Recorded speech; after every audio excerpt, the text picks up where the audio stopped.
रणनीति लगभग बन चुकी है और आप सबसे अपील है, उत्तराखंड में जो वीडियो और बीपीडीओ एक तरह से कथित घोटाला, हम इसको कह सकते हैं कि कथित घोटाला है ये। और आप सबसे अपील के लिए आज मैं बॉबी भाई के साथ यहां पर आया हूं और पूरी अपील है कि कल देहरादून में हमें इतनी ज्यादा संख्या में आप सब लोगों की जरूरत है कि जो आयोग में बैठे ठेकेदार हैं या फिर जो सरकार में बैठे लोग हैं, उनके कानों तक हम अपनी आवाज पहुंचा सकते हैं। बॉबी भाई नहीं, बिल्कुल। देखिए, मैं आपसे यही अनुरोध करूंगा कि ये जो स्थिति उत्तराखंड में उत्पन्न की है, यहाँ के भ्रष्टाचारियों ने, यहाँ पर जितने भी ये थोक विक्रेता बने हुए हैं, रिटेलर बने हुए हैं, जो यहाँ के उपभोक्ताओं तक ये पेपर प्रश्न पत्र पहुंचाते हैं, मैं इसके खिलाफ पूरे प्रदेश के युवाओं को आह्वान करना चाहूंगा कि ये वो समय है कि बेरोजगारों एक हो जाओ, नहीं तो अपना भविष्य अधर में आप देख रहे हैं। क्योंकि इन्होंने पहले फॉरेस्ट गार्ड बेचा, वन दरोगा बेचा, अभी वीडियो बेच दिया। आने वाले पटवारी बिकेगा, दरोगा बिकेगा, पुलिस कांस्टेबल बिकेगा, यदि अभी भी आप लोगों ने अपनी आंखें नहीं खोली। क्योंकि यहाँ पर हो क्या रखा है, यहाँ पर आप देख रहे होंगे, ये जो लाल कोठी हमारी बनी हुई है, जो यहाँ पर रिंग रोड में आयोग जो बना हुआ है, उसमें मैं कहना चाहता हूँ कि कितनी सारी भर्तियों में अनियमितताएं सामने आई है। बावजूद इसके यहाँ के सरकारों ने, सरकार चाहे किसी की भी रही हो, यहाँ के सरकारों ने, यहाँ के जो पदाधिकारी हैं, यहाँ के जो सचिव है, यहाँ के जो अध्यक्ष है, उनके खिलाफ कानूनी कार्रवाई नहीं की। तो ये बच्चों के साथ छलावा क्यों?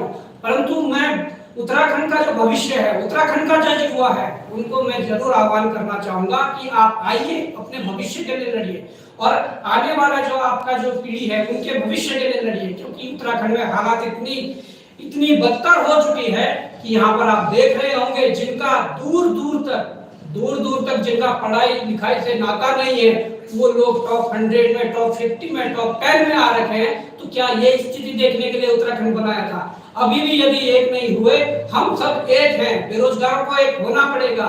यहाँ की सरकारें, यहाँ का विपक्ष वो बेरोजगारों की लड़ाई नहीं लड़ता, परंतु यहाँ के बेरोजगारों को खुद अपनी लड़ाई लड़नी होगी। आप कल मैदान में आइए, आप 9 से 10 बजे के बीच गांधी पार्क पहुंचे, वहां से सीएम आवाज पूछ करेंगे। और इतने सारे बच्चे होने चाहिए, क्योंकि यहाँ पर देखो, अगर हम लोग एकता दिखा सकते हैं यहाँ पर, क्योंकि एकता सबसे बड़ी चीज है। और बहुत सारे बच्चों का मुझे फोन आया था कि बॉबी भाई से बात कीजिए। बॉबी भाई को भी ऐसे बहुत सारे फोन आए होंगे कि अगर हम सब एक हो जाएं, एकजुट हो जाएं, तो मुझे लगता है कि कोई भी ऐसी ताकत नहीं है जो हमें हिला सकती है।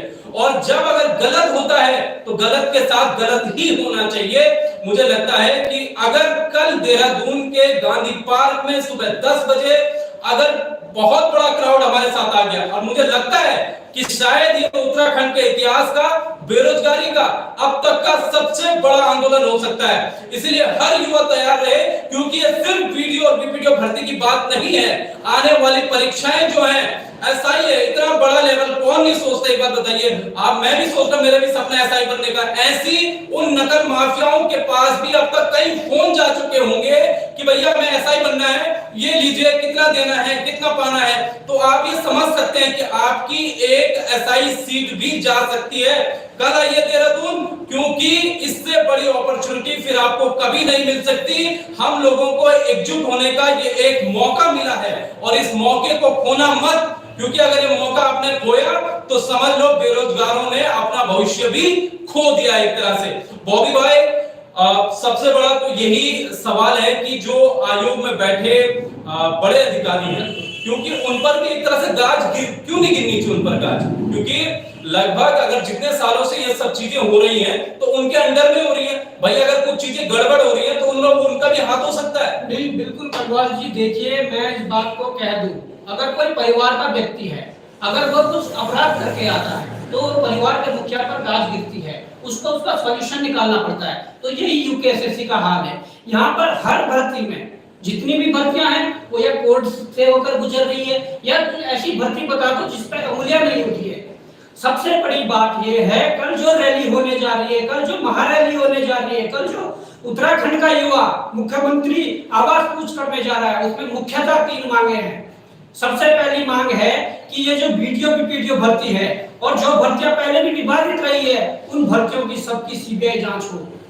दूसरी जो मांग है, दूसरी मांग ये है, आयोग में जो लंबे समय से बैठे ऐसे पदाधिकारी जिनके कार्यकाल के दौरान कई भर्तियां भ्रष्टाचार के भेंट चढ़ी है, इन दोनों को हटाया जाए। और दूसरी ये सबसे बड़ी मांग है। और साथ में जो इन्होंने यहाँ पर ऑनलाइन परीक्षा करवाने के लिए जो एनएससीआईटी से अनुबंध किया है, जो एमपी में ब्लैक लिस्टेड है, जिसका लेटर हमारे पास पड़ा हुआ है, उस एजेंसी का अनुबंध यहाँ से समाप्त किया जाए। और तीसरी एक मांग है कि यहाँ पर जो आगामी परीक्षाएं होगी उन परीक्षाओं को एक ही पाली में संपन्न कराया जाए। जब लोक सेवा आयोग 2,58,000 बच्चों की परीक्षा एक शिफ्ट में करवा सकती है, तो ये 80,000 बच्चों की परीक्षा 18 शिफ्टों में या 2,20,000 बच्चों की परीक्षा 3 शिफ्टों में, ये नहीं चलेगा। और ये ना हम चलने देंगे, क्योंकि युवाओं को अपनी आवाज उठानी होगी, जिसके लिए हमारे साथ आपको जुड़ना होगा। तो राम भाई, मैं तो यही कहना चाहूंगा कि प्रदेश भर के युवा यहाँ पर जुड़े।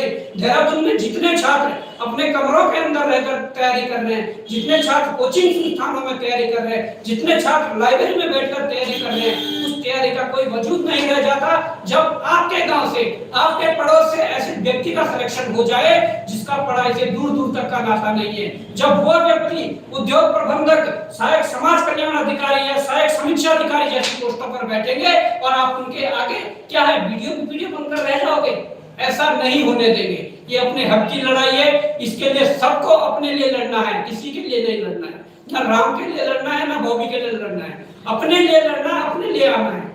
और इसके साथ साथ मैं एक और चीज कहूंगा कि जिन अभ्यर्थियों ने ये पेपर निकाला है, हम उनके भी खिलाफ नहीं है, क्योंकि सबसे बड़ी बात यह कि उन बच्चों को भी इस आंदोलन में शामिल होने की जरूरत है, क्योंकि इसी से पर्दाफाश होगा कि मेहनती बच्चे तो आ गए, पहुंच गए, लेकिन वो बच्चे नहीं पहुंचे जो जिन बच्चों ने जो है गलत तरीके से इसमें जो है भर्ती हुई है। अभी हम किसी के नाम का खुलासा नहीं करेंगे, क्योंकि बहुत सारी चीजें होती हैं सोशल मीडिया में जो अफवाहें चल रही है, हम उनके बिल्कुल खिलाफ हैं उन अफवाहों के भी।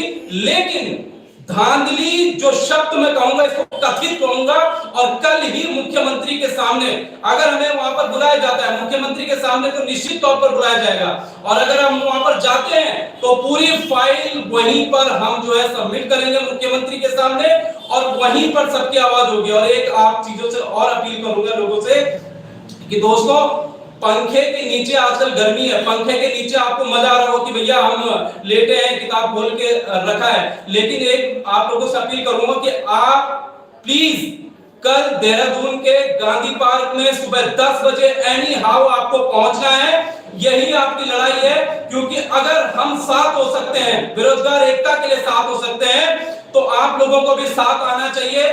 और इसमें सबसे बड़ी बात ये हुई है दोस्तों, क्योंकि नॉर्मलाइजेशन का भी जो बॉबी भाई बहुत संकट एक तरह से बहुत सारे प्रदेशों में भी है, और यहाँ पर एक हम चीज मांग भी कर सकते हैं कि भैया एक शिफ्ट में अगर आप पेपर करा दो तो नॉर्मलाइजेशन जो है खत्म ही हो जाएगा। तो इससे बढ़िया, जबकि हमारे प्रदेश में आप समझ सकते हैं कि भाई इतना छोटा हमारा प्रदेश है, और इतने लगभग 2.5 लाख से ज्यादा तो मुझे नहीं लगता कि फॉर्म भरते भी है लोग, है ना। तो अगर 2.5 लाख, जब तक 2.5 लाख से ऊपर नहीं जाते, 3 लाख नहीं। कटवाल जी, मैं बता दूं आपकी जानकारी के लिए, 2016-17 की रिपोर्ट के अनुसार यहाँ पर 23,000 से अधिक junior high school, intermediate college या महाविद्यालय है। तो 23,000 से अधिक है, जहां पर आप 5 लाख, 10 लाख, 15 लाख बच्चों का पेपर एक शिफ्ट में करवा सकते हैं। परंतु करवाई तो सही, यहाँ पर बड़े बड़े एग्जाम बैंकिंग के, यूपीएससी के सेंटर होते हैं, वो एक शिफ्ट में करवा देते हैं।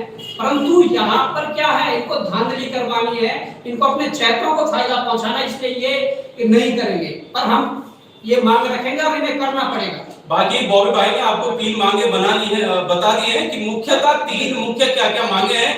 यही हमारी मांगे रहेंगी मुख्यमंत्री के सामने, इन्हीं मांगों को हम लेके चलेंगे। लेकिन वो सब कब होगा, जब आप बड़ी संख्या में पहुंचोगे सुबह 10 बजे। कल 10 बजे से पहले भी आप पहुंच सकते हैं, क्योंकि हम लोग 8 बजे वहां पर पहुंच चुके होंगे। तो आप लोग 8 बजे के बाद जब भी आओ, लेकिन 10 बजे तक आपको आना होगा। और एकता दिखाने का ये समय है, बिना एकता के कुछ नहीं होगा। फिर तो आप पढ़ लेना, फिर आप जब अगला एग्जाम होगा पटवारी एसआई का, फिर फोन करना, राम भाई ऐसा हो गया, राम भाई वैसा हो गया, बॉबी भाई ऐसा हो गया, बॉबी भाई वैसा हो गया। फिर कुछ नहीं होगा, ना राम कटवाल फिर आएगा, ना बॉबी भाई फिर आएगा, क्योंकि भरोसा नहीं है किसी का, कल कौन कहां चला जाए, बॉबी भाई कहां चला जाए, राम कटवाल कहां चला जाए, फिर दूसरा जो भाई लोग हैं हमारे वो कहां चले जाए, है ना। तो अगर ये मौका दे रहा आयोग परीक्षा से पहले, तो मुझे लगता है कि सबको एकजुट होना चाहिए। बॉबी भाई आखिरी क्या बोलना चाहिए? आखिरी यही है कि प्रदेश भर से लगातार छात्रों के फोन आ रहे हैं और कुमाऊं से भी बहुत बड़ी तादाद में यहाँ पर आंदोलन में सम्मिलित होने के लिए हमारे युवा साथी पहुंच रहे हैं। और यहाँ जो देहरादून के अंदर जो क्राउड है उनको एकत्रित होकर गांधी पार्क में आना है, तभी जाकर ये आंदोलन सफल होगा। और यही मैं कहना चाहूंगा कि आप आइए और आंदोलन को सफल बनाइए। जय हिंद, जय भारत, जय उत्तराखंड। नमस्कार। जय।